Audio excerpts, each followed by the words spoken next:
Hello there, and welcome to Simply About Earth, where curiosity finds its quiet corner and wonder takes its time. Tonight's journey carries us to the highest places on Earth, to mountains so vast they create their own weather, to peaks that scrape the edge of heaven, to a kingdom that may or may not exist, but has lived in human longing for 1,000 years. Before we begin, drop a comment below and tell me where you're watching from tonight. Maybe you're somewhere flat where mountains are only pictures, or perhaps you live where you can see peaks from your window. Wherever you are, I'd love to know if you've ever felt called to search for something beyond the known, if part of you believes perfect places might exist just past the edge of the map.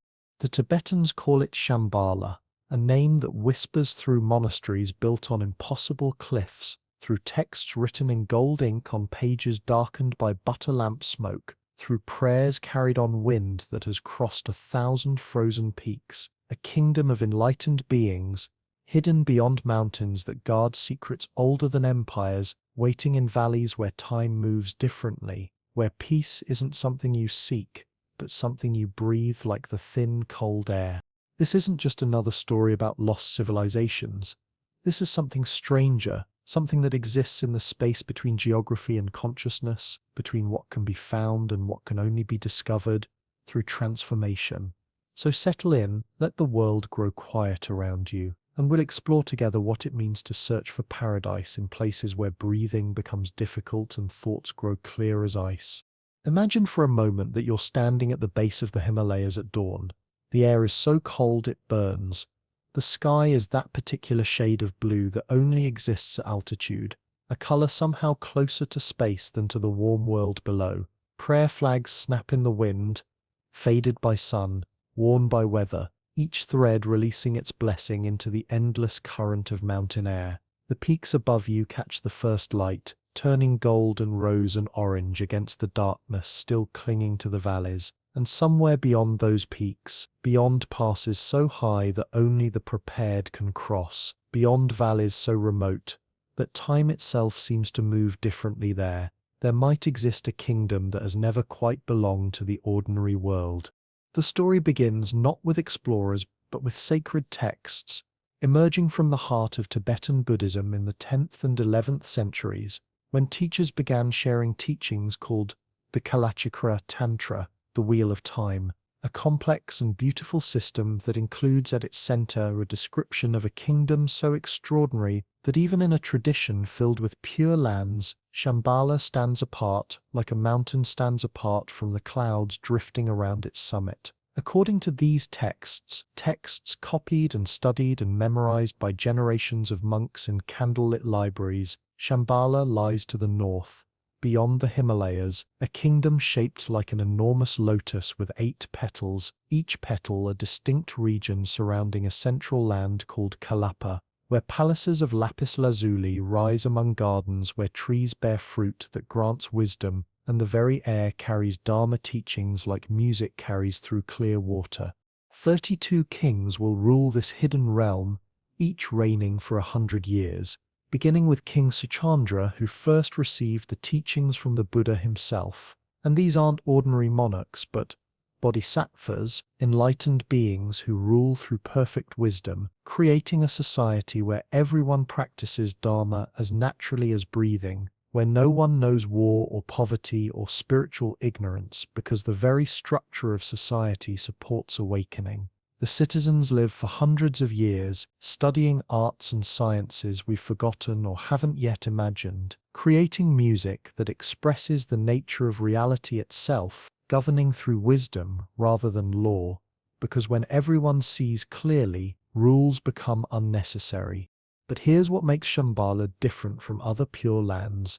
It exists in this world, on this earth, not in some celestial dimension, but here, hidden behind geographic barriers so formidable that ordinary humans cannot pass, protected by mountains whose peaks touch clouds that never part, by valleys so remote that even the wind arrives exhausted, by a landscape that keeps secrets the way ice preserves ancient things in perfect stillness. The texts say Shambhala lies beyond a ring of snow mountains so high they form an impassable barrier that only those with merit accumulated through lifetimes can find the narrow passes, that the kingdom is invisible to those whose karma hasn't ripened, whose minds haven't been prepared to perceive what lies beyond ordinary vision.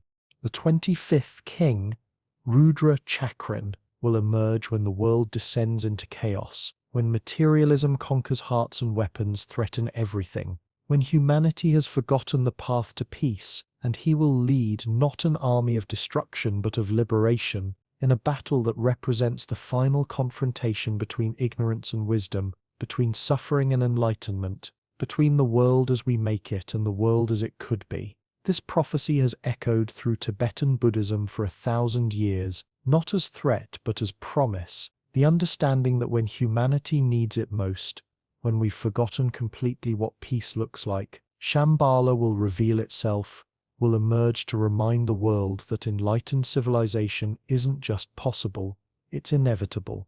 Now, you might pause and wonder, did they mean this literally? Were they describing actual mountains hiding an actual kingdom? Or were they speaking in symbols, creating a geography of consciousness rather than a map you could follow? And the answer, which you'll discover is true for so much we explore tonight, is yes. Both, simultaneously. Because in Tibetan Buddhist understanding, the distinction between outer and inner, between physical place and spiritual state, isn't as clear as our modern minds want to make it. There is outer Shambhala, the kingdom, inner Shambhala, the subtle body that practice purifies, and secret Shambhala, the nature of mind itself, and these three aren't metaphors for each other, but different aspects of the same profound reality. Comment below and tell me where you're watching from tonight, and whether you've ever felt called to search for something beyond the mountains, whether there's a part of you that believes perfect places might exist just past the edge of the map. The Dalai Lama himself has said that while Shambhala exists, most of us aren't capable of reaching it, not because we lack courage or resources, but because the journey requires spiritual preparation, transformation of consciousness itself. You can't simply pack supplies and trek your way to enlightenment. The path runs through meditation, through becoming the kind of person who could exist in a kingdom where everyone practices perfect wisdom. But he's also said it has a location, that lands remain hidden in the Himalayas and beyond, that Earth still keeps secrets in its high places, and this both and quality, this refusal to reduce mystery to either concrete fact or mere symbol, sits at the heart of what makes Shambhala so compelling. The texts preserve extraordinary detail about the kingdom's geography, detail so specific, it makes Shambhala feel startlingly real, describing the cities of each region, naming kings and their lineages, specifying dimensions and distances, explaining crops and animals, detailing palace architecture, describing rituals and festivals. This isn't vague mythology. This is geography. This is the kind of concrete detail that makes you wonder how it could be invented from nothing. Kalapa rises at the center, where the palace of the Rigden kings stands surrounded by gardens that never know winter, where the Kalachakra mandala exists not as painting but as actual architecture you could walk through, where beings study in universities that make our greatest institutions look primitive, where enlightened society isn't dream but daily reality. The citizens live for hundreds of years in bodies that remain strong, never knowing sickness, practicing as naturally as we breathe, creating art that expresses reality's nature, governing through wisdom because law becomes unnecessary when everyone sees clearly. For centuries this remained an Asian spiritual tradition, preserved in monasteries, transmitted through initiations. But in the late 19th and early 20th centuries, the West discovered Shambhala, or invented its own version. Helena Blavatsky and the Theosophical Society began speaking of hidden masters in Tibet, of adepts in mountain sanctuaries, and these ideas merged in Western imagination with Buddhist tradition, creating a hybrid that was part authentic teaching and part Western projection. This was when Europeans first penetrated Tibet significantly, when explorers began mapping regions that had existed only as rumor, when the mysteries of the highest mountains finally became barely accessible to Western curiosity, and what they found seemed to confirm that yes, the Himalayas could hide kingdoms, vast uncharted territories existed, isolated monasteries clung to cliffs, peoples lived in ways unchanged for centuries. The landscape itself felt like a barrier between worlds. Nicholas Roderick, Russian painter and mystic and explorer, became perhaps the most significant Western seeker of Shambhala, a man who combined artistic vision with scholarly knowledge and genuine spiritual seeking. Between 1924 and 1928, he led expeditions through Central Asia, traveling thousands of miles through Mongolia and Tibet and the Himalayas and the vast steppes that connect these regions, ostensibly collecting botanical specimens and studying cultures and painting landscapes, but driven by something deeper, a conviction that Shambhala could be found, that the ancient texts spoke truth about an actual kingdom hidden in actual mountains, that if he traveled far enough and searched carefully enough and prepared himself spiritually, he might glimpse what others only read about. His expedition wasn't small or casual. It included scientists and porters and pack animals, carried tons of supplies across some of the most difficult terrain on Earth, faced bandits and storms and political complications, endured heat and cold and altitude that tested everyone's limits. They crossed deserts where nothing grows, climbed passes where the air becomes so thin that every step requires twice the effort, camped in valleys where the night sky shows stars in numbers that lowlanders never see, traveled through regions where they were the first Europeans many locals had ever encountered.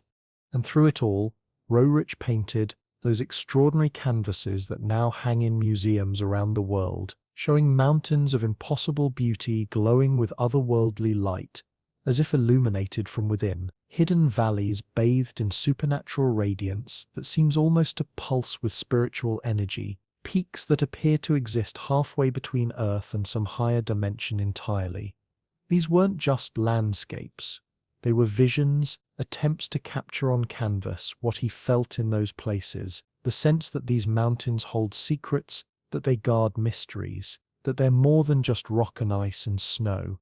His paintings show mountains in colors that don't quite exist in nature, violets and crimsons and golds that seem to vibrate, peaks that glow against dark skies as if generating their own light, valleys that beckon like doorways into other worlds. Some critics said he was taking artistic license, that he was painting what he imagined rather than what he saw, but those who've been to the Himalayas recognize something in his work, that quality of light at high altitude that really does seem supernatural, those moments at dawn or dusk when the peaks catch fire with colors that don't have names, that feeling that you're standing at the edge of something vast and sacred and just barely perceivable. Roverich claimed to witness signs during his expeditions, phenomena that convinced him he was approaching his goal, even if he never quite reached it. He reported seeing lights in the sky over Himalayan peaks, not stars or meteors, but something else, luminous objects moving in ways that no aircraft of that era could move, appearing at altitudes where no airplane could fly. He wrote about mysterious monks appearing at crucial moments, travelers who materialized from nowhere in the middle of vast emptiness, who spoke of Shambhala as if they knew the way, who offered guidance or warnings, and then vanished as completely as they'd appeared, leaving no footprints in the snow, leaving only the memory of their presence. He described moments when the entire expedition felt watched, when the landscape itself seemed alive and aware, when synchronicities occurred too frequently to dismiss as coincidence. Finding water exactly when supplies ran out, discovering paths through impassable terrain, being guided by birds or weather patterns or intuitions that proved correct time and again. He came to believe that Shambhala was protecting itself, revealing just enough to keep him searching, but never enough to allow complete discovery, testing his dedication, measuring his worthiness. Skeptics dismissed all of this as wishful thinking, as the delusions of a mystic seeing what he wanted to see, as misinterpretation of natural phenomena through the lens of belief. They pointed out that lights in the sky have many explanations, that travelers in extreme conditions often hallucinate, that coincidences happen, and humans are predisposed to see patterns and meaning even in randomness. They suggested that Rorich's entire quest was based on misunderstanding, that he was chasing a metaphor as if it were a place, pursuing a spiritual teaching as if it were geography. But his paintings preserve something valuable regardless of whether Shambhala exists as he imagined it. They preserve the feeling that many people have in the Himalayas, that sense of standing at a threshold, that these mountains are more than geology, that they're liminal spaces where the physical and spiritual interpenetrate more obviously than in the lowlands where we usually live. Anyone who's spent time at high altitude in the Himalayas recognizes what Rorich was trying to capture, that quality of expanded consciousness that comes naturally when you're breathing thin air under a sky that feels close enough to touch, that sense of proximity to something vast and sacred, that feeling that the boundary between inner and outer has grown thin enough to see through. If you're finding this exploration meaningful, if the mystery speaks to something in you, take a moment to like this video. It helps this quiet corner reach others who might be searching for the same thing, who need to hear that longing for paradise isn't foolish, that searching for wisdom isn't wasted. Alexandre David Nail, French explorer who spent years wandering Tibet disguised as a pilgrim, came to see Shambhala as primarily inner terrain, accessible through meditation rather than geography. But even she acknowledged, the Himalayas are vast beyond comprehension. Regions exist that no Western eye had seen, valleys so remote that locals consider them Biyul, hidden lands that reveal themselves only when needed. The Biyul concept is ancient, going back to Padmasambhava in the 8th century, the teaching that the great master concealed hidden valleys throughout the Himalayas, places of refuge that would reveal themselves when persecution threatened. Throughout Tibetan history, lamas have received terma, hidden teachings including directions to specific biyul, not vague hints, but actual coordinates, descriptions of passes and peaks that someone could theoretically follow if spiritually prepared. One famous biyul is Pemako, near the Great Bend of the Yarlungtung Sangpo, where water cuts through mountains in a gorge deeper than the Grand Canyon, creating a region of such vertical extremity. It contains ecosystems from Arctic to tropical within just miles. When Tibetans fled Chinese occupation, some tried desperately to reach Pemako and found extraordinary difficulty. Gorges so steep that meters of progress required days, forests so dense exploration became nearly impossible, rivers that killed those who tried crossing, a landscape that has successfully hidden itself through sheer physical inhospitability. Parts of Pemako have been explored and mapped, but it remains one of Earth's most remote regions, and those who've traveled there report something technology can't capture, a sense of the sacred, so powerful it feels almost physical, a quality suggesting why tradition would consider it hidden, not just geographically but spiritually. Similar valleys exist throughout the Himalayas, in Bhutan and Nepal and Sikkim, regions so isolated they maintain distinct languages, dialects spoken by a few hundred people, practices that evolved separately, places where you could vanish from the known world into what feels like another time. We should address the shadow falling across Western searches, because the same period that saw Roderich's expeditions also witnessed Nazi Germany's fascination with Tibet.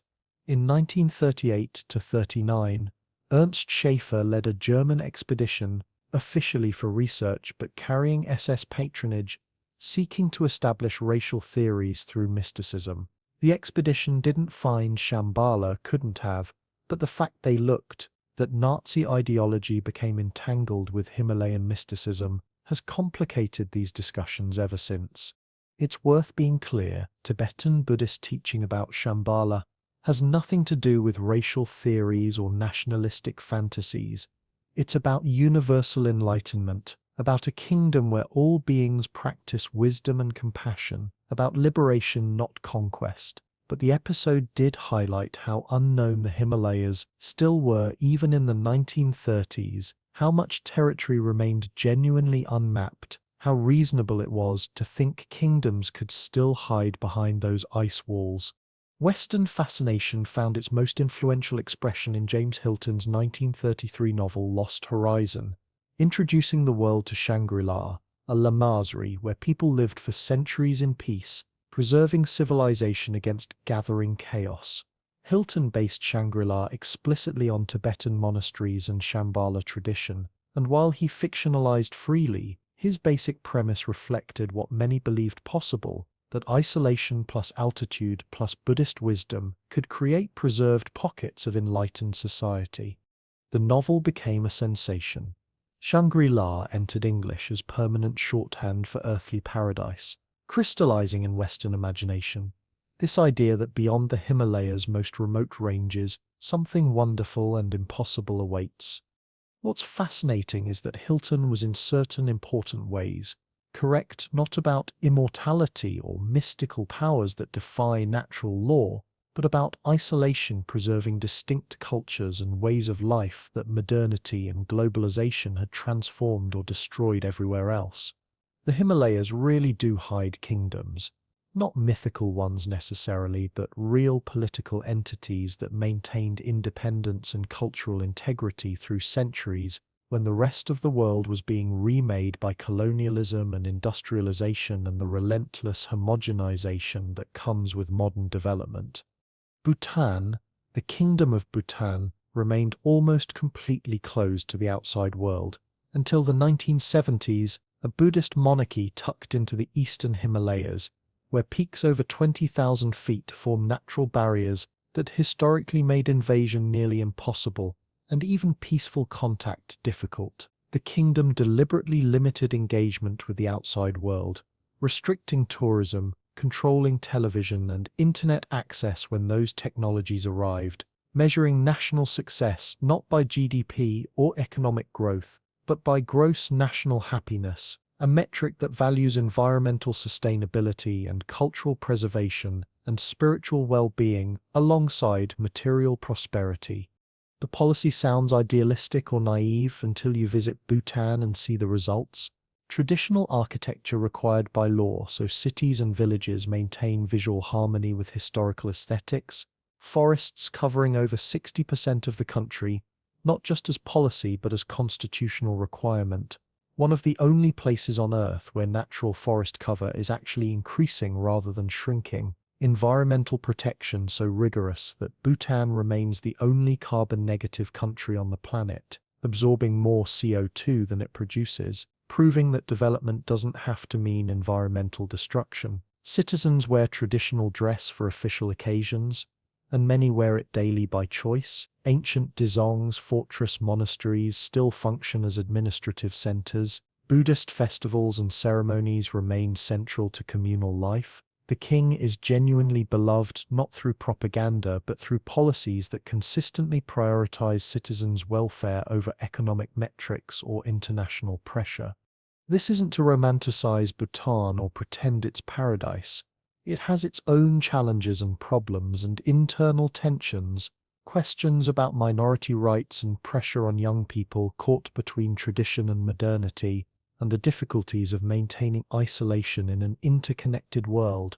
But it proves that alternatives to the dominant development model are viable, that nations can choose differently, that enlightened priorities can shape actual policy rather than existing only in philosophy or religion, that some of what makes Shambhala appealing, society organized around wisdom rather than profit, development measured by genuine well-being, environment protected as sacred trust can be implemented in the real world even if imperfectly.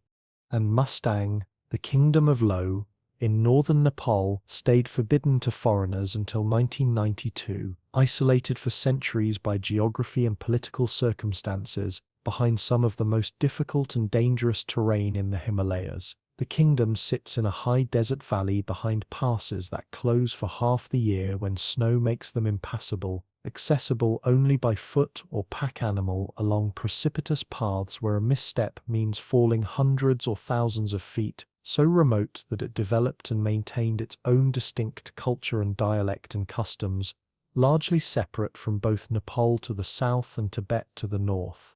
When the borders finally opened in 1992, and the first trekkers and researchers began arriving, they found medieval Tibetan culture preserved almost unchanged, like opening a time capsule or stepping through a portal into the 15th century.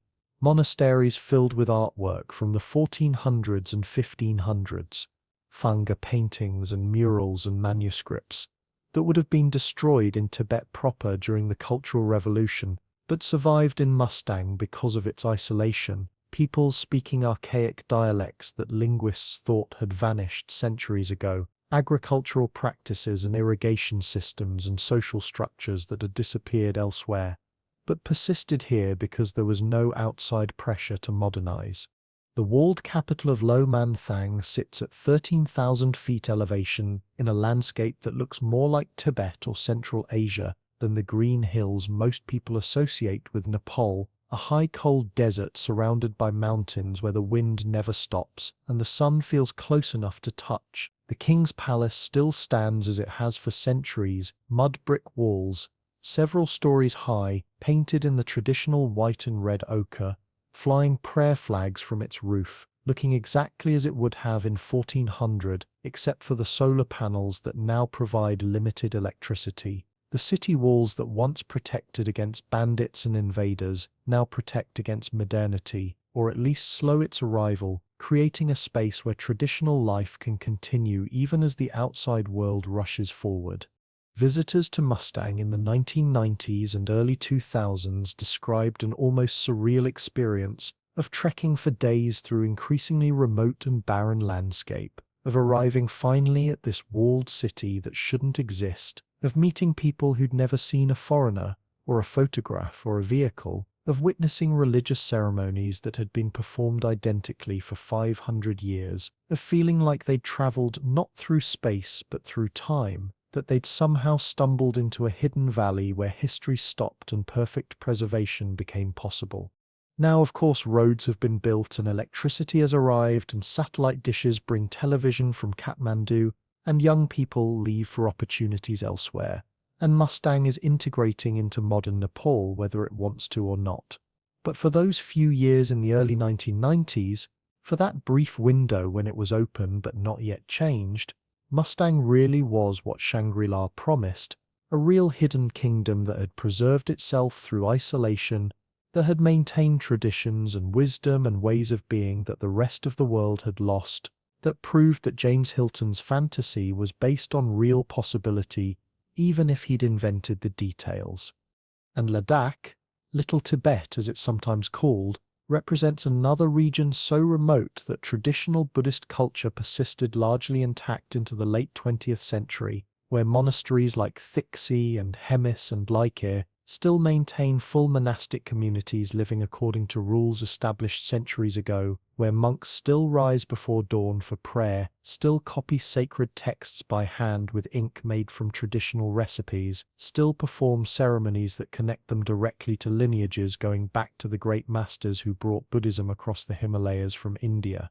The landscape itself is stark and beautiful, in ways that photographs can never quite capture. High desert valleys surrounded by peaks that glow different colors depending on the light, air so clear you can see for 100 miles on a good day, silence so profound that you hear your own heartbeat, night skies so brilliant with stars that you understand viscerally why ancient peoples believed the heavens were alive with meaning.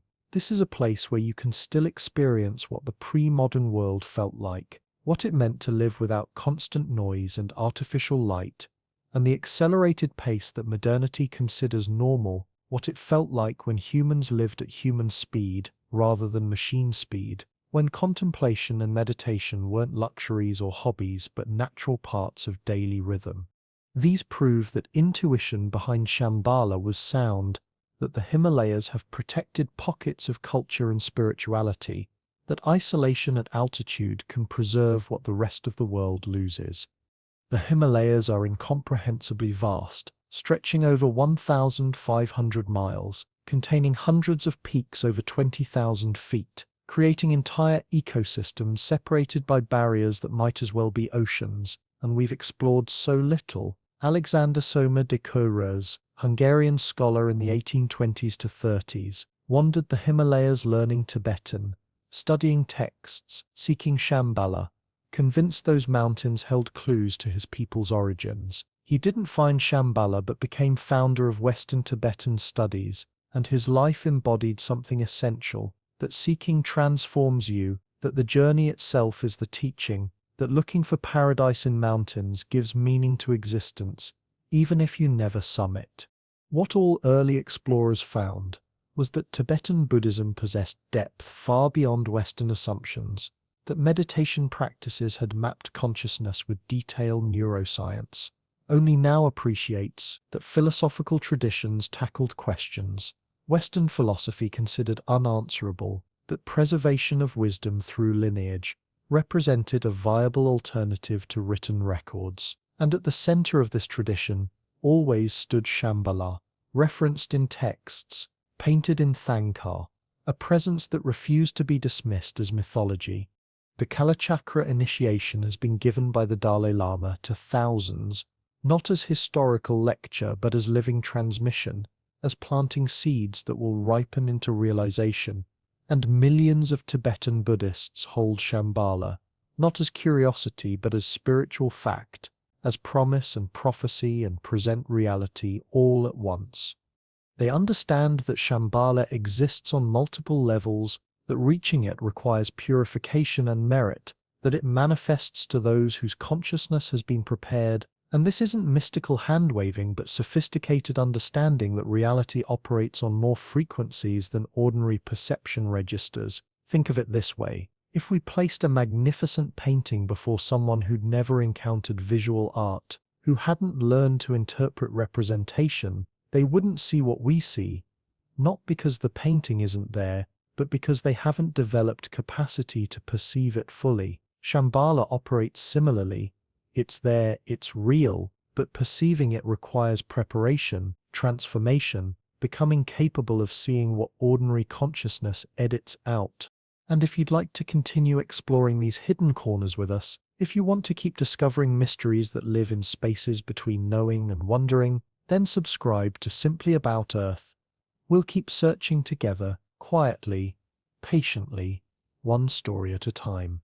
So what remains hidden in the Himalayas today, in this age of satellites that can read license plates from orbit and GPS coordinates that pinpoint location to within meters, when every mountain has been photographed from space and digital maps show terrain in 3 dimensions, when it seems like nothing could stay secret anymore, when the entire surface of Earth has been surveyed and catalogued and made available to anyone with a smartphone, what's left to hide? What could possibly remain unknown in an age that prides itself on knowing everything? More than you might imagine, more than seems possible or reasonable in our age of total surveillance and complete mapping, and the illusion that technology has made mystery obsolete. The Himalayas and adjoining ranges cover over 350,000 square miles of the most difficult and dangerous terrain on Earth, an area larger than many countries, containing more vertical relief than any other mountain system, creating barriers that even modern equipment struggles to overcome. Much of this vast territory exists at altitudes where humans can barely function without supplemental oxygen, where the air is so thin that every step at elevation requires twice the effort it would take at sea level, where cold can kill in hours if you're not properly prepared, where altitude sickness can strike without warning, turning a healthy climber into a medical emergency within minutes, where avalanches and rockfalls and sudden storms make even the most careful expeditions dangerous.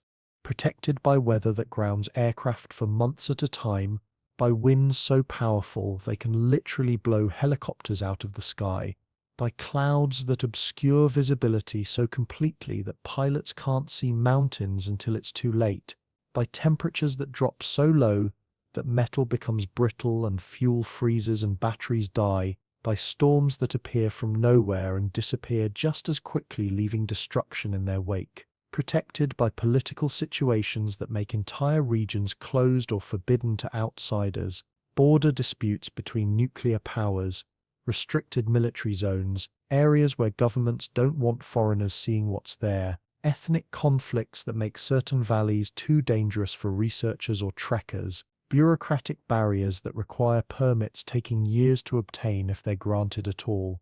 protected by simple remoteness and difficulty that makes exploration monumentally expensive and logistically nightmarish, regions where the nearest road might be a week's walk away, where supplies must be carried by human porters or pack animals because no vehicles can reach, where evacuation in case of emergency might not be possible, where rescue operations would take days to organize and might not arrive in time, where you're truly on your own in ways that modern people rarely experience.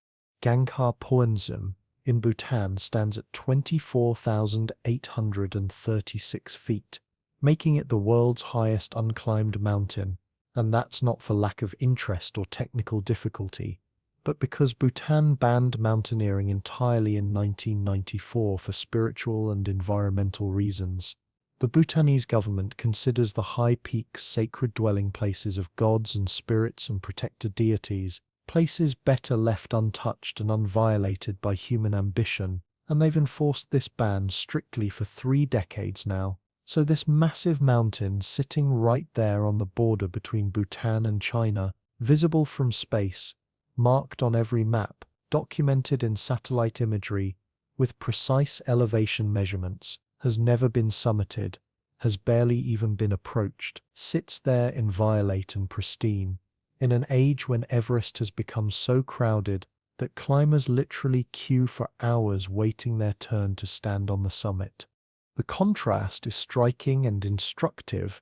Everest, with its commercialized climbing industry, and Sherpa guides leading wealthy clients and trash accumulating at high camps and bodies frozen in place, serving as grim landmarks, versus Gangkhar Puensum, standing silent and untouched, because a nation decided that some things should remain sacred, that not everything needs to be conquered or commodified, that mystery has value, that some mountains serve humanity better by remaining beyond human reach. Mount Kailash in Tibet represents another sacred peak that remains unclimbed, though in this case not by official ban, but by cultural consensus across multiple religions. Buddhists and Hindus and Jains and Bön practitioners all consider Kailash sacred, all believe it's the dwelling place of deities, or the axis of the spiritual world, or the source of cosmic energy. Pilgrims circle its base in ritual circumambulation that takes days, walking the Kora that has been walked for millennia, but no one summits, no one violates what's considered holy ground. And it's not that it would be particularly difficult to climb by modern mountaineering standards. The technical challenges aren't extreme, but the spiritual prohibition is so strong and so widely respected that no one tries, or at least no one admits to trying, or at least no sanctioned expedition has ever been granted permission. China officially banned climbing it in the early 2000s, and that ban remains in force, but even before the official prohibition cultural norms prevented attempts. This voluntary collective restraint preserves mystery in an age that usually admits none, proves that some things can remain untouchable even when we have the technology to touch them, that sacredness can be more powerful than curiosity or ambition.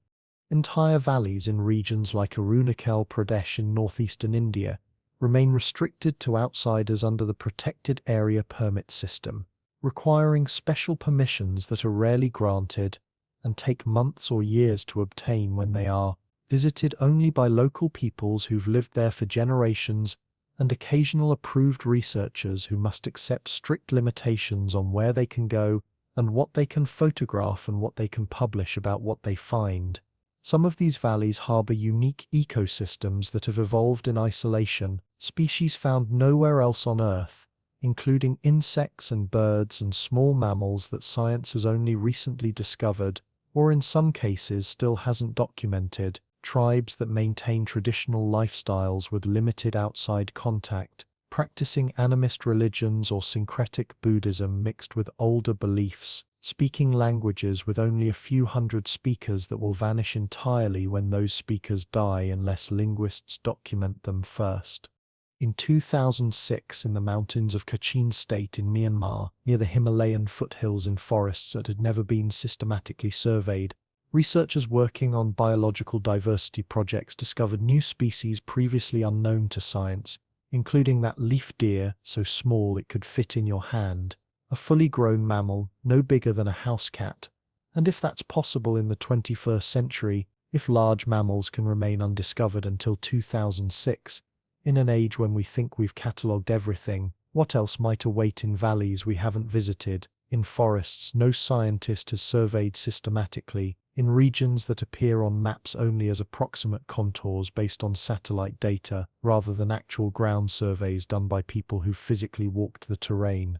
Monasteries exist in locations that sound impossible until you see photographs that prove someone actually built them there. Structures that seem to defy physics and sense, that make you wonder how materials were transported, how foundations were laid, how anything could be constructed in places where standing upright is difficult and carrying loads is nearly impossible. Phuktul Monastery in Ladakh, built directly into a cliff face, accessible only by footpath that winds along precipices, where one misstep means falling hundreds of feet to certain death. The narrow path carved into vertical rock, barely wide enough for one person, no railings or safety features, just exposed trail where you walk carefully and don't look down and try not to think about what happens if you slip.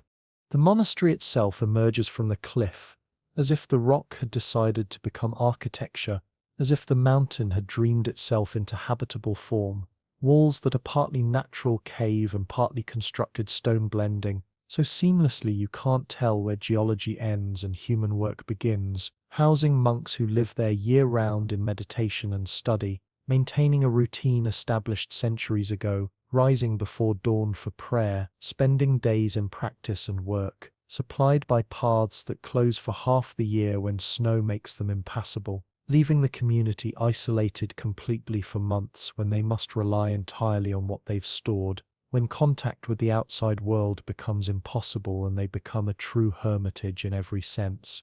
Visitors to Phuktul describe the experience of approaching it as almost dreamlike, trekking for days through increasingly remote valleys, following rivers that cut deeper and deeper into gorges, the landscape growing more vertical and extreme, until finally rounding a bend, and seeing the monastery hanging from the cliff ahead, prayer flags fluttering, smoke rising from kitchens, the impossible made concrete, the unbelievable proven real. Inside, the monks maintain libraries of texts centuries old, practice lineages unbroken since the monastery's founding, preserve knowledge that exists nowhere else, because this place has been too remote for modernization or destruction, has survived because its very inaccessibility protected it. Or Taksang Monastery in Bhutan, the tiger's nest, perhaps the most photographed monastery in the Himalayas, perched on a cliff 3,000 feet above the Paro Valley, where Padmasambhava is said to have flown on the back of a tigress in the 8th century, to meditate in caves that preceded the monastery by centuries, where he achieved realization and bound the local spirits to serve the Dharma, where the very rocks are considered charged with his blessing and power. Pilgrims climb on foot-up switchbacks that make your lungs burn and your legs shake, even if you're in good physical condition. Nearly 3,000 feet of elevation gain in just a couple miles, steep enough that the path becomes steps in places, that elderly pilgrims sometimes take hours, making the ascent, stopping to rest and catch breath in the thin air, but making the journey because this place is sacred, because climbing to Taksang is itself a practice, a meditation on impermanence and effort, and the willingness to work for spiritual benefit. The monastery clings to the cliff in sections, buildings at different levels connected by stairs carved into rock, prayer wheels that pilgrims spin as they climb, cave temples where Padmasambhava meditated, and which monks still use for retreat, chapels decorated with paintings and statues and offerings accumulated over centuries, the whole complex feeling precarious and eternal simultaneously, like it could fall at any moment or stand forever, both vulnerable and indestructible. These monasteries demonstrate something important about what the Himalayas can hide, that substantial human habitations really do persist in places that look utterly uninhabitable, that communities really do maintain themselves in isolation, that feels like another world entirely, that what seems impossible from the comfort of the lowlands becomes ordinary for those who choose to live according to different priorities and possibilities. Cave systems honeycomb many Himalayan regions throughout this vast range. Some are natural formations carved by water over millions of years, underground rivers cutting through limestone, creating chambers and passages that go on for miles. Some still unexplored because the difficulty of technical caving at high altitude makes thorough surveying nearly impossible. Some caves were carved or expanded by hermits and yogis over centuries of retreat, practitioners who would spend years or decades in darkness and silence, who would sit in meditation until they achieved realization or died trying, who transformed these holes in rock into sacred spaces through the power of their practice and the intensity of their devotion. Networks of meditation caves in regions like Ladakh and Sikkim and Bhutan and Nepal, sometimes connected by paths or tunnels, sometimes isolated from each other, each cave marked by evidence of use. Soot on ceilings from butter lamps, rock walls worn smooth by bodies leaning against them during countless hours of sitting, small shrines with old offerings, the atmosphere in these caves palpable even centuries after the last practitioner left, something in the air, or the silence, or the quality of space that makes you feel you're in a temple, even when there's no formal structure, just raw cave with history written in its stones. Where practitioners would undertake 3-year retreats in complete darkness, walling themselves in with only a small opening for food to be passed. No light, no conversation, just sitting and practicing without distraction or escape, transforming their relationship to consciousness through the most extreme conditions imaginable. And many didn't survive. Many died in those caves from cold or hunger, or the simple intensity of facing themselves completely without relief, their bones remaining where they fell, their failure or completion indistinguishable to those who came later. Where the bones of accomplished masters rest alongside those who didn't complete their practice, sitting in positions of meditation, flesh long gone, but bones maintaining the posture they held in life. And local tradition says you can tell the realized from the unrealized by subtle signs, by the position of bones or the feel of the space or dreams that come to those who sleep nearby. Whether that's true or not, these caves are filled with death and dedication in equal measure, evidence that humans will endure almost anything for the possibility of liberation. And many of these cave systems have never been fully explored. Local peoples know they exist, but don't go there out of respect or fear or simple lack of interest. Researchers occasionally document some, but the sheer number and remoteness makes comprehensive survey impossible. Their full extent remains unknown, their deepest chambers still holding whatever secrets or relics or remains they've accumulated over centuries, still keeping their mysteries in darkness and silence, still waiting for someone brave or foolish enough to crawl into the mountain's bones and see what's there. DNA studies have revealed populations with unique genetic markers, showing isolation for thousands of years, groups that developed biological adaptations at extreme altitude, increased lung capacity, different hemoglobin efficiency, and if humans can be hidden in plain sight like this, what else might be waiting? The Himalayas still experience genuine exploration. Glaciers retreating reveal objects from ancient trade routes, coins and pottery from caravans that crossed these mountains hundreds or thousands of years ago, archaeological sites from unknown cultures, evidence of habitation at altitudes that surprise our assumptions. In 2010, in a remote cave at 13,000 feet, researchers discovered manuscripts from the 11th to 15th centuries, Buddhist texts preserved by dry altitude, expanding understanding of early transmission, and researchers indicated many more caves remain unexplored, that this library in the sky might contain additional treasures. The Himalayas hold approximately 15,000 glaciers, melting now, revealing things held for centuries or millennia, occasionally bodies of mountaineers whose fates were unknown, but also artifacts and paths, and evidence of previous periods when climate allowed human presence at elevations that are now icy wastes. This combination of remoteness plus spiritual significance plus ongoing discovery keeps Shambhala alive in ways that might seem naive, until you contemplate the scale and wildness of these mountains. The peoples who live in these highlands maintain traditions of Beal knowledge, of hidden lands that will reveal themselves when needed, some mapped in texts monks guard carefully, some rumored through oral tradition, some kept secret because the time hasn't come for revelation. And who's to say they're wrong, when so much they've said about these mountains has proven true, when valleys they said existed turned out to be real when finally explored. Tourism has penetrated formerly remote regions, but even popular routes pass through landscapes of staggering emptiness, valleys where 50 people constitutes major habitation, ridges where you can see for 100 miles and not spot a single structure.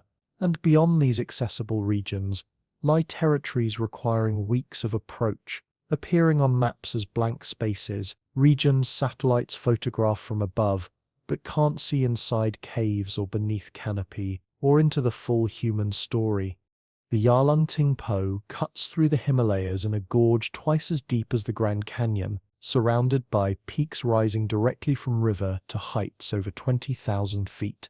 The river drops 9,000 feet in less than 150 miles, creating some of Earth's most powerful rapids.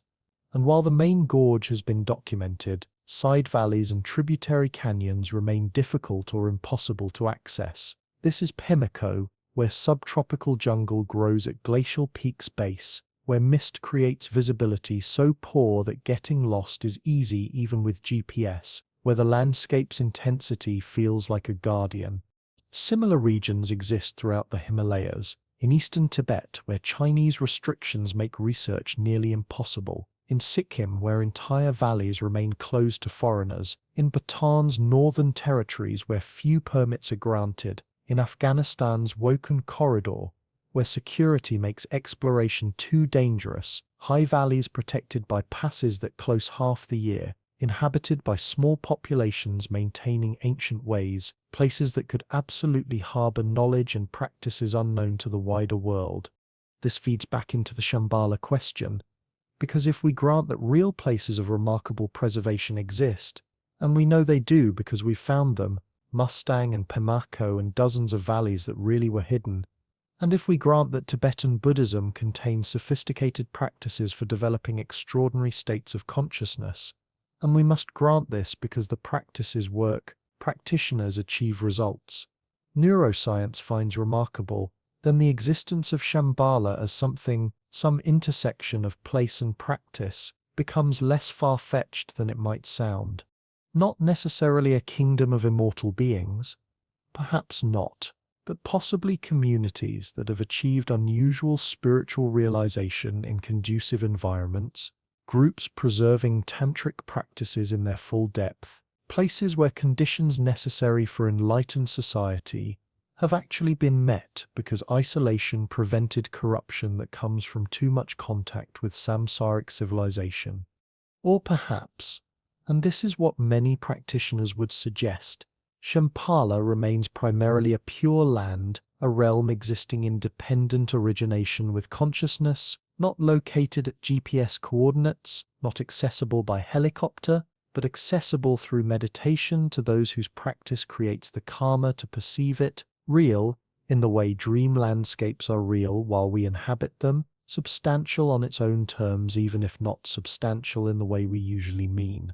The Dalai Lama has suggested that Shambhala might once have been more physically accessible, but as human corruption increased, as the world descended further into ignorance and materialism, the kingdom withdrew, becoming more hidden, existing now primarily for those with yogic attainment who can reach it through meditation rather than geography. And there's a poetic logic to this, the idea that paradise doesn't disappear when the world becomes corrupt, but becomes invisible to those unworthy of perceiving it, that we're not locked out by walls but by our own limitations. This understanding treats Shambhala as something like Schrödinger's kingdom existing in superposition, simultaneously real and symbolic, geographic and psychological, outer and inner, until our consciousness collapses it into one or the other, and Tibetan Buddhism suggests we let it remain in that productive uncertainty, approached through practice rather than proven through exploration. What's certain is that the search has inspired genuine discovery. Drobrich's expeditions mapped unknown territories. David Nail's writings introduced Tibetan Buddhism to Western audiences with unprecedented depth. Kozoma Dechuras's scholarship opened an entire field of study. Modern researchers document rapidly disappearing cultural knowledge. The search itself generates value, the journey transforms us. The mountains teach through the very act of seeking. The attempt to find perfection makes us better, even when perfection remains elusive.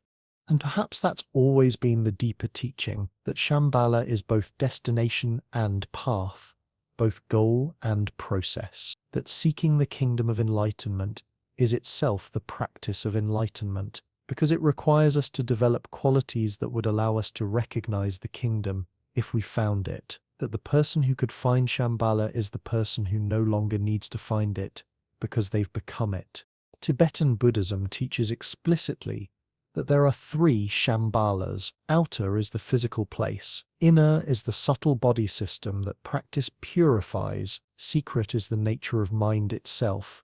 Clear light, emptiness, which has always been enlightened. And these three aren't separate but different aspects of unified reality. Recognizing the secret Shambhala, your own Buddha nature creates karma to access inner Shambhala through practice, which reveals outer Shambhala as the perfect environment manifesting when perception becomes pure.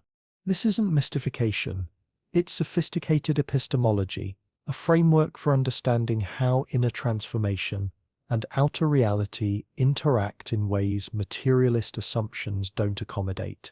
Modern physics, with its observer effects and quantum uncertainty, has made reality stranger than classical mechanics allowed, shown that observation affects what's observed, that consciousness isn't separate from the physical world, but entangled with it. And while we shouldn't over-extrapolate, there's growing understanding that reality operates on multiple scales in multiple ways. Tibetan Buddhism has always insisted there are different levels of truth, conventional and ultimate, that complement rather than contradict. So you can say, Shambhala is a kingdom in the Himalayas, and Shambhala is the enlightened nature of mind, and both statements are true in their contexts. The search can be simultaneously literal and metaphorical. You can study maps and study your mind, plan expeditions and practice meditation. Neither approach invalidates the other. The mountains serve as more than backdrop. They're teachers, forcing humility through scale, inspiring awe through beauty, demanding presence because distraction at altitude kills, stripping away pretense because the mountain doesn't care who you think you are. People have gone to mountains for wisdom since before recorded history. Pilgrimage to high places is nearly universal, because height creates psychological shifts. Altitude thins more than air. It thins boundaries between ordinary consciousness and expanded awareness, between daily concerns and cosmic perspective. The Himalayas being highest have always been considered holiest, closest to heaven, literally farthest from corruption, because few humans survive there, most purely themselves because nothing grows at extreme altitude. The rock lies naked under eternal snow, no distractions, just you and the mountain and the thin cold air between. Tibetan Buddhist practice emphasizes mountain imagery extensively, visualizing yourself as stable and unshakable as a mountain, cultivating mountain-like permanence and presence, using physical mountains as support for meditation and symbol of enlightened mind that remains unmoved by winds of circumstance. Practitioners in mountain caves report that the environment itself becomes teacher, the silence teaches, the cold teaches, the vast empty spaces teach. The mountains reveal things about mind and reality harder to see in busy lowlands. Milarepa, Tibet's most famous yogi, spent years in remote Himalayan caves at elevations where ordinary humans barely survive, enduring cold that should have killed him, surviving on nettles, practicing tummo inner heat, until his body could generate enough warmth to melt snow around him, until he had mastered completely the relationship between mind and matter. The caves where Milarepa practiced became pilgrimage sites, places where the boundary between ordinary and extraordinary remains permeable, because enlightenment achieved in a place leaves traces, changes the space itself. This is another kind of hidden kingdom, not geographical but experiential, not a place you travel to but a state you achieve, where the cave becomes palace because perception has transformed, where poverty becomes wealth because you've realized you already have everything, where isolation becomes communion because you've recognized the fundamental non-separation of self and other. Maybe this is what Shambhala has always pointed toward, not escapism but transformation, not finding paradise elsewhere, but recognizing the sacred nature of wherever you are, when perception becomes pure, not waiting for the kingdom to reveal itself, but revealing it through how you live. The mountains hold this teaching perfectly. You can see them from the plains below. They're right there, but reaching them requires journey and preparation and willingness to change. You can admire from distance, or go up into their silence and be transformed. You can treat them as background or a shrine that demands everything. Shambhala offers the same choice. You can know about it intellectually, or take up the practice it represents. Commit to transformation. Become through gradual or sudden realization the kind of person for whom the hidden kingdom is hidden no longer, because you've developed eyes to see it and heart to recognize it. The deepest teaching appears in every genuine wisdom tradition. The kingdom is within, the pure land is your own mind recognized in its true nature. What you seek outside is found inside when you finally stop seeking and start seeing. But that doesn't mean there's no outside. It means inside and outside are inseparable, two aspects of one reality, that transforming consciousness transforms what you perceive, that the world you experience and the mind experiencing it are co-arising. So yes, Shambhala might be in the Himalayas, hidden behind impassable mountains, preserved in valleys where prayer flags snap in wind, that's never known pollution, protected by communities who've maintained wisdom's lineage through centuries of isolation. And yes, Shambhala is your own mind, recognized in its pure nature, cleared of obscurations preventing you from seeing what's always been present, accessed through meditation rather than travel. Both are true.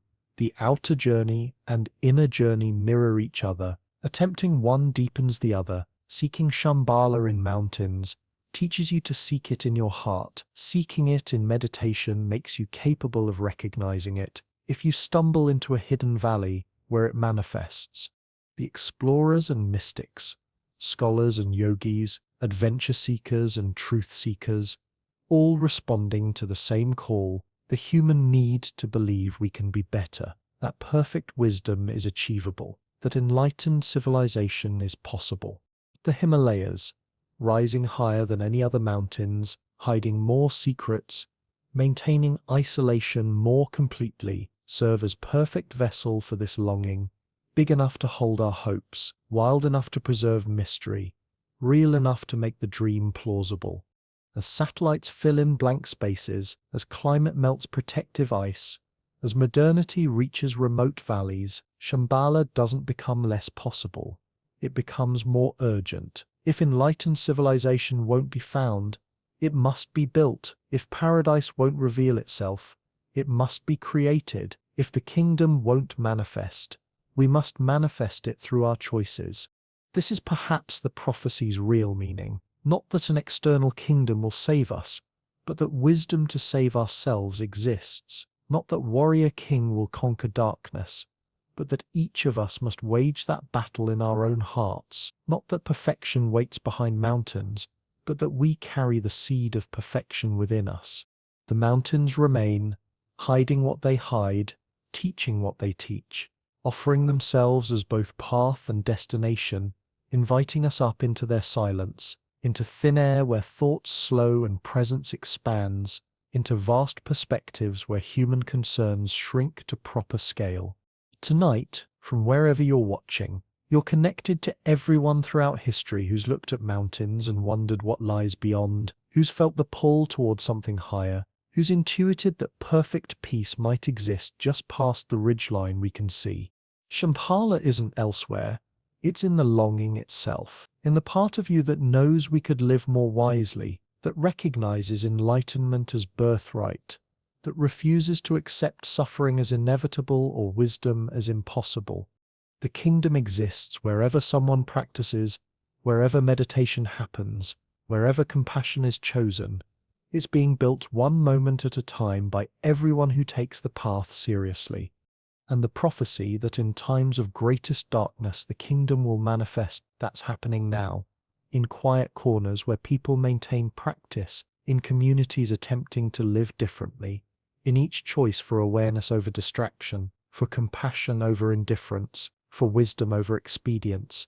The hidden kingdom is revealing itself, not all at once, but in the proliferation of meditation centers, in the spread of Buddhist teachings, in the growing understanding that external success without inner development leads to suffering, in the hunger for meaning no amount of material acquisition satisfies. Shambhala is manifesting in the recognition that we need it, in the willingness to search, in the commitment to practice, in the hope audacious and essential that we can do better. The mountains stand as they've always stood, holding their secrets, offering their silence, teaching their lessons to those who'll listen. And somewhere among their peaks and valleys, in geography or consciousness, or the intersection of both, the kingdom remains, waiting ready, eternal as stone, fresh as morning light on new snow. Perhaps you'll find it. Perhaps you'll build it. Perhaps you'll recognize you are always already there. Perhaps all three simultaneously, because that's how it works when inside and outside, when seeker and sought, when journey and destination finally merge into one. Let yourself drift now. Drift like prayer flags releasing blessings into wind. Drift like clouds dissolving into vast blue emptiness. Drift into sleep, knowing the search continues, that the kingdom waits, that the path remains open, that transformation is always possible. Drift into the mountains that exist as much in consciousness as in geography, into the kingdom that's always been here waiting for you to become quiet enough to notice it. Imagine yourself ascending, not struggling or striving, but simply rising, climbing toward thin air and clear light, as if drawn upward by something beyond effort, toward peaks that catch first sun and last, that glow with colors that don't have names in any language, toward valleys where peace isn't something you seek, but something you breathe, something you are, toward the kingdom that's always been waiting not somewhere else but right here, just beyond the chattering mind, just within the silent heart, just here where you are when everything else falls away. Feel the cold air on your face, sharp and clean, tasting of nothing but altitude and clarity. Taste the thin atmosphere where every breath requires intention, where breathing itself becomes meditation, becomes prayer, becomes the only practice you need. See the prayer flags snapping their colors against impossible blue, reds, and yellows, and greens and blues and whites, representing the 5 elements dancing in wind that has crossed 1,000 peaks to reach you, each snap releasing blessings, each flutter carrying prayers outward into the vast emptiness that holds everything. Hear the wind that never stops at high altitude, that constant companion of those who live in mountains, that voice that speaks in whispers and roars, that carries seeds and snow and the distant sound of monasteries, where bells are ringing for prayer that has been offered at these same hours for centuries, where monks are chanting texts that have been chanted identically since before the monasteries were built, continuity stretching back through time like a river that never stops flowing. Smell the clarity that only exists at altitude where everything unnecessary burns away. No pollution, no artificial scents, just rock and ice and snow and the occasional hint of juniper burning in some distant monastery. Purifying smoke rising towards sky that feels close enough to touch, thin air that fills your lungs and clears your mind and strips away everything that isn't essential until only the essential remains. You're climbing now, not with effort but with ease, each step lighter than the last, each breath deeper, even as the air grows thinner. Some paradox of altitude where less oxygen somehow brings more clarity, where the difficulty of breathing focuses mind so completely that thinking stops and only presence remains. The air growing thinner, but your awareness growing sharper, your body growing tired, but your consciousness growing more awake, your muscles burning, but your mind becoming luminous with clarity that comes when all the static finally quiets. The valleys below hold the world you know, the cities and roads and all the busyness that fills ordinary days, the concerns and worries and endless doing that occupies most of life, all of it visible but distant now, important but not urgent, real but not immediate, like looking at your life through the wrong end of a telescope, seeing it all but seeing it small, contained, manageable, just one small valley among thousands in these mountains that stretch farther than you can see. And you keep climbing past the tree line where nothing grows except tiny flowers that bloom for just weeks each year, clinging to rocks in impossible places, finding life where life shouldn't be possible, teaching something about persistence and beauty in harsh conditions, past the monasteries where monks have chanted for centuries, where butter lamps burn day and night, where the air smells of juniper smoke and aged texts, where time moves according to different rhythms than the clocks that govern the world below. Past the caves where yogis achieved what we call impossible, where practitioners sat in meditation for years without moving, where realizations occurred that changed what human consciousness understands itself to be capable of, where the bones of masters rest in positions of meditation, where the boundaries between possible and impossible were rewritten through dedication and practice, and the willingness to sit until truth revealed itself.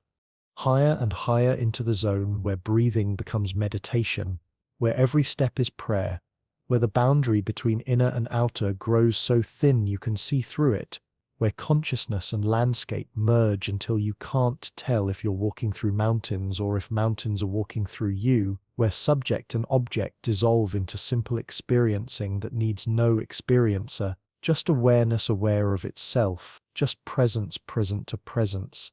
The peaks above you glow with light that seems to come from within, not reflected sunlight, but their own radiance, some quality of stone at extreme altitude that catches and holds light differently than rock at lower elevations, or perhaps it's your own consciousness becoming luminous.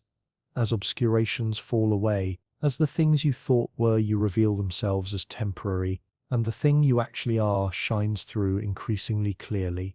And you understand suddenly that you're not approaching something distant, but remembering something you've always known.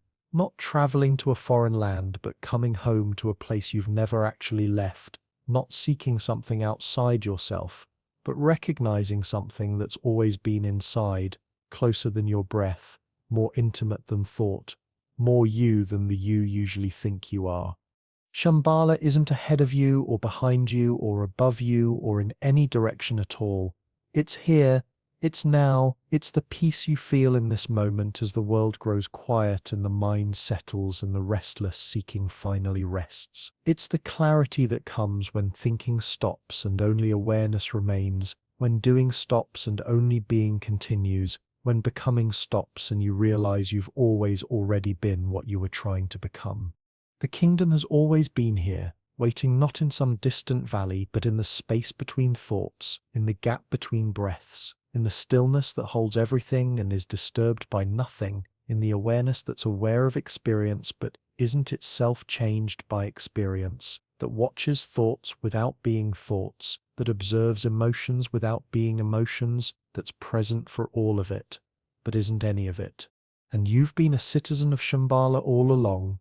You just forgot. You got distracted by the lowlands, where noise drowns out silence and busyness obscures presence, and the endless doing prevents you from noticing the simple being that's always been here, the awareness that's never been absent, even when you forgot to notice it, the consciousness that's observed every moment of your life, including all the moments you thought you weren't conscious. But now you remember. Now you see, and the mountains around you smile with recognition, welcoming you home, not to some place new, but to what's always been, welcoming you to the kingdom you never actually left, to the peace that was never actually lost, to the perfection that's always been, right here waiting for you to stop seeking it everywhere else, and notice it where it actually is. Let yourself rest now, in this knowing, in this peace that surpasses understanding, because it's more fundamental than understanding, that exists before thinking arises and continues after thinking subsides, in this clarity that needs no explanation, because it's what explains everything else, what makes understanding possible, what illuminates all experience like light, makes vision possible without itself being something seen. Rest in the kingdom that exists wherever you are when you finally stop seeking and start seeing, when you finally stop grasping and start allowing, when you finally stop becoming and start being, when you finally recognize that what you've been seeking has been seeking you, that what you've been trying to find has never been lost, that the kingdom isn't something you enter, but something you are when you stop pretending to be something smaller. The prayer flags continue their endless blessing, each flutter releasing prayers into wind that carries them farther than any voice could carry, farther than any thought could reach, blessing all beings everywhere without discrimination or preference, blessing the seen and unseen, the known and unknown, the near and far, blessing it all equally because in the kingdom there's no distinction between self and other, no boundary between your well-being and the well-being of all beings. The peaks continue their patient teaching, standing unmoved by wind and weather, unimpressed by the ages that pass like seconds, unchanged by the civilizations that rise and fall in the valleys below, teaching through their simple presence that permanence exists, that something remains when everything else changes, that beneath all the movement and flux and constant transformation, something abides, call it Buddha nature or clear light or consciousness or presence or any name you like, something that was never born and will never die, something that's watching this reading right now, that's aware of these words, that's present for this experience. The silence continues its perfect song, that sound that isn't sound, that music of stillness that plays constantly beneath all the noise, that hum of existence itself, just being, just happening, just appearing and dissolving moment by moment without need for reason or justification. The silence that holds all sounds without being disturbed by them, that contains all experience without being affected by it, that's vast enough to hold everything that ever happens and remains completely empty, completely open, completely free.